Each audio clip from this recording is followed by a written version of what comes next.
Welcome to the Million Mile Microscope. You're about to dive into a story so wild, so unbelievable, it could only be true. Buckle up, folks, because we're going deep inside the world of teenage hackers, government secrets, and the high-stakes cat-and-mouse game that played out between them. Forget everything you think you know about cybersecurity.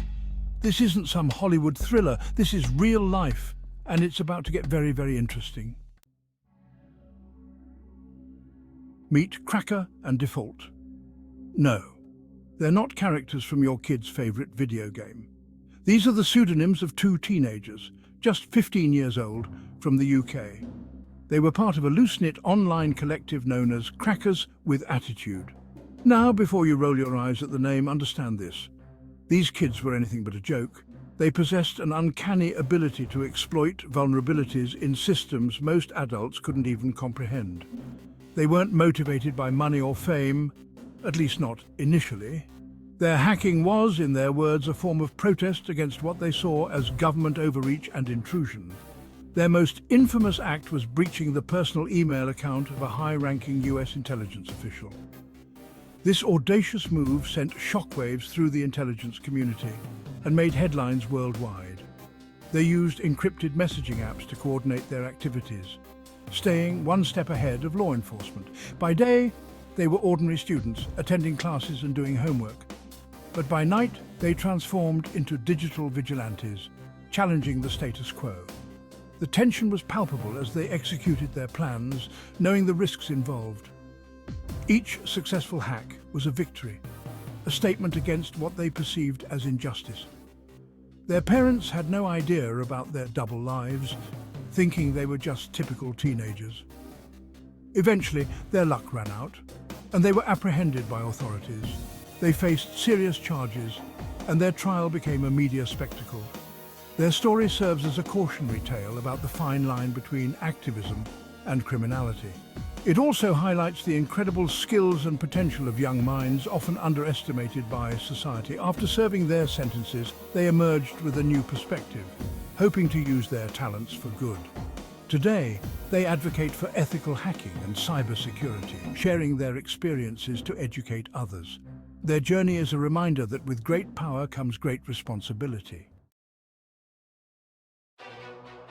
Their first major target was a high-profile one, John Brennan, then director of the CIA. A man with immense power and responsibility, overseeing some of the most sensitive operations in the world. Imagine the audacity. Two teenagers, armed with nothing but their laptops and their wits, decided to take on the entire US intelligence apparatus. These weren't seasoned hackers or cyber criminals, but young minds driven by a cause. Their initial attack was a shot across the bow. It was a bold statement, a declaration of their capabilities and intentions. They compromised Brennan's personal email account. This wasn't just any email account. It contained sensitive information, personal correspondences, and insights into the life of one of the most powerful men in the intelligence community. This wasn't about stealing state secrets. It was about sending a message. We see you, and we can get to you. The breach was a symbolic act, a way to show that even the most secure individuals could be vulnerable. They demanded, with the characteristic bluntness of teenagers, that the CIA stop its drone strike program. Their motivations were clear. They were driven by a sense of justice and a desire to make a statement against what they perceived as wrongful actions. The media quickly picked up on the story, and it became a sensation. Headlines blared about the audacious hack, and the public was captivated by the David versus Goliath narrative. Experts weighed in, discussing the implications of such a breach. How could two teenagers manage to infiltrate the personal email of the CIA director? What did this mean for national security? Brennan himself had to address the situation, acknowledging the breach and reassuring the public that steps were being taken to prevent such incidents in the future. The teenagers were eventually tracked down and arrested, but their message had already been sent. They'd shown the world that even the most powerful could be reached, and their actions sparked a broader conversation about cybersecurity and privacy. This incident served as a wake-up call, not just for the intelligence community, but for everyone. It highlighted the importance of cybersecurity in an increasingly digital world and the need for vigilance at all levels. John Brennan's first test as CIA director was an unexpected one, but it underscored a critical lesson. In the digital age, no one is invulnerable. Emboldened by their initial success, Cracker and Default upped the ante. They targeted James Clapper, then Director of National Intelligence. Again, they breached his personal accounts, exposing his home phone number and other sensitive information. But they weren't done with John Brennan yet. They hacked into his AOL account. Then they did something truly audacious. They forwarded Brennan's private emails to WikiLeaks, a move that sent shockwaves through the intelligence community. This wasn't just teenage mischief anymore. This was serious, with potentially global ramifications. The CIA, understandably, was not amused. This wasn't just an embarrassment. It was a full-blown security breach, and it had originated from two teenagers an ocean away. The agency launched a full-scale investigation, deploying its considerable resources to track down the perpetrators. International agencies were brought in, the pressure mounted. It was only a matter of time before the walls closed in. Cracker and Default, despite their apparent digital prowess, were still teenagers. They made mistakes, left digital breadcrumbs that led investigators straight to their doors. Boasting about their exploits on social media and in online chat rooms using easily traceable IP addresses, these were rookie errors. And in the end, those errors proved to be their undoing. The authorities, armed with warrants and backed by the full force of their respective governments, descended upon their homes. The legal proceedings were swift and severe. Cracker, the more public face of the duo, was sentenced to 2 years in a youth detention centre. Default received a suspended sentence. The court recognized the seriousness of their crimes, emphasizing the potential national security risks their actions posed. But there was also a sense, perhaps, that these were still kids who had made some very bad decisions.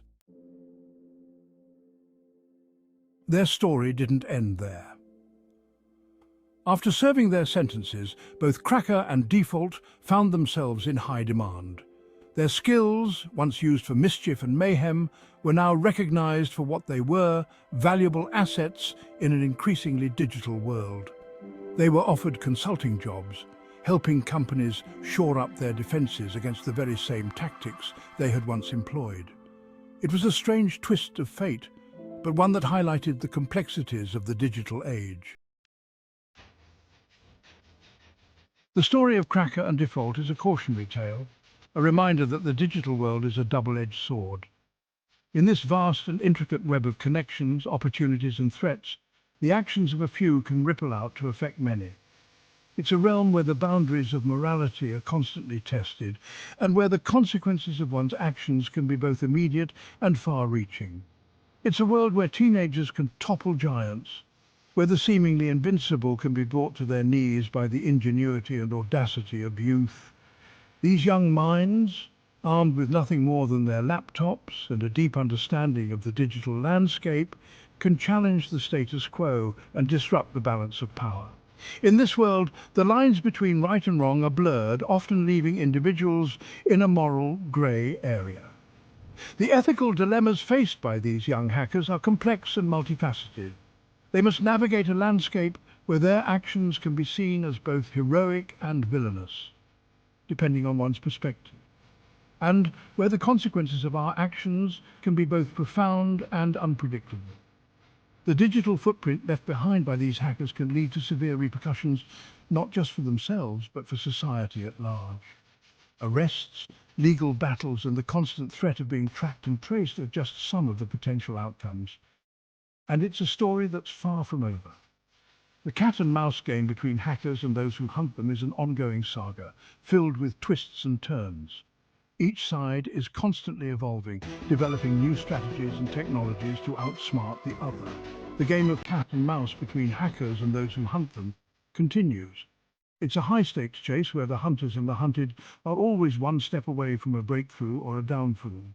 The tension is palpable and the stakes are incredibly high.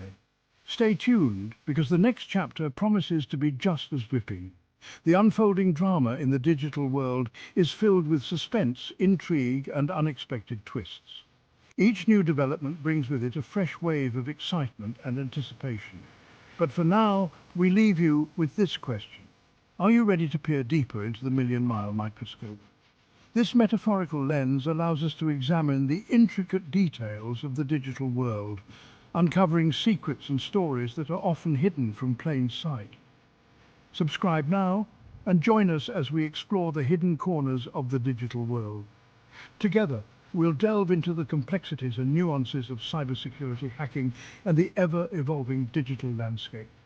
Your journey into this fascinating world is just beginning, and there's so much more to discover.